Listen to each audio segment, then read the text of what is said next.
ఓం నమః శివాయ శ్రీమాత్రే నమః. మిత్రులకి, శ్రీభిలాషులకి, అలాగే నన్ను ఇంతగా ఆదరిస్తున్న యూట్యూబ్ ప్రేక్షకులందరికీ కూడా పేరు పేరు ధన్యవాదాలు.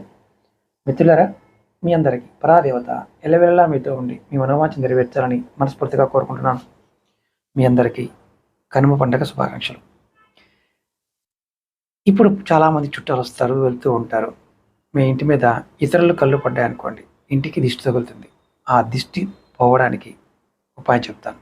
ఇది గుమ్మడికాయతో పరిహారం. మీరు ఏం చేస్తారంటే, కనుమ రోజు ఉదయాన్నే ఇంటి గుమ్మానికి ఉన్న పాత గుమ్మడికాయ తీసివేసి 4 రోడ్ల కూడల్లో పగలగొట్టండి. తర్వాత కొత్త గుమ్మడికాయకి పసుపు కుంకుమ రాసి కట్టండి. అలాగే మీరు అన్నంలో పసుపు కుంకుమ కలిపి దీన్ని పోలి అంటారు.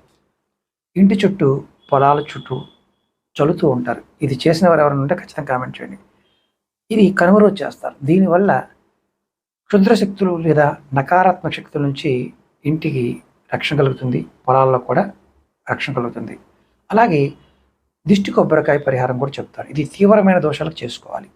ఒకవేళ మీరు వ్యాపారం చేస్తున్నారనుకోండి, వ్యాపారంలో నష్టం వస్తున్నా, ఇంట్లో ఎప్పుడు గొడవలు జరుగుతూ ఉన్నా ఈ పరిహారం చేయండి. ఒక కొబ్బరికాయని తీసుకొని దానికి నలుపు దారం కట్టండి.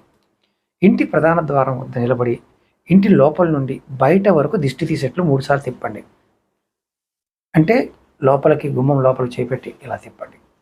3 సార్లు తిప్పండి. ఈ కొబ్బరికాయని ఎవరి తొక్కని చోట తీసుకువెళ్ళి పారేయండి, నీటిలో వదిలేయండి. ఇది చేయటం వల్ల మీకు ఇంటికి సంబంధించిన దోషం పోతుంది. అలాగే నల్లదారంతో ఒక పరిహారం చెప్తాను. ఇది కూడా కనుమ రోజున చేయాలి. మీరు ఆంజనేయ స్వామి గుడికి వెళ్ళి స్వామివారి పాదాల దగ్గర వచ్చిన నల్లదారాన్ని అక్కడ పెట్టి నమస్కారం చేసి తెచ్చుకోండి. దానికి 7 ముడులు వేసి మగవారైతే కుడి చేతికి, ఆడవారైతే ఎడమ కాలికి, మగవారు కుడి చేతికి, ఆడవారు ఎడమ కాలికి కట్టుకోవాలి.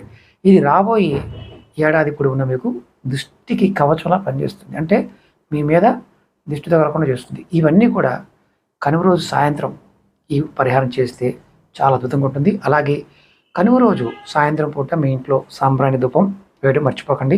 సాంబ్రాణి పొగలో కొద్దిగా వెల్లుల్లి పొట్టు కానీ ఎండుమిరపకాయ వేసి ఇంట్లో గాలి కూడా శుద్ధి అవుతుంది. కొద్దిగా వేసి చేయండి. అలాగే మీరు వ్యాపారం చేస్తున్నా, ఆఫీస్ చేస్తున్నా అక్కడ కూడా మీరు ఈ పరిహారాన్ని చేసుకోవచ్చు. మీకు ఇంకా ఏదైనా డౌట్ ఉంటే ఈ పరిహారం గురించి, నెక్స్ట్ వ్యాపారం కానీ ఆఫీస్ గురించి కానీ ఇలాంటివి ఉన్నవారు తెలుసుకోవాలనుకుంటే, స్పెషల్గా ఏదైనా పరిహారం తెలుసుకోవాలనుకుంటే కామెంట్ చేయండి. ఖచ్చితంగా మీకు చెప్తాను. ఓం నమః శివాయ శ్రీమాత్రే నమః.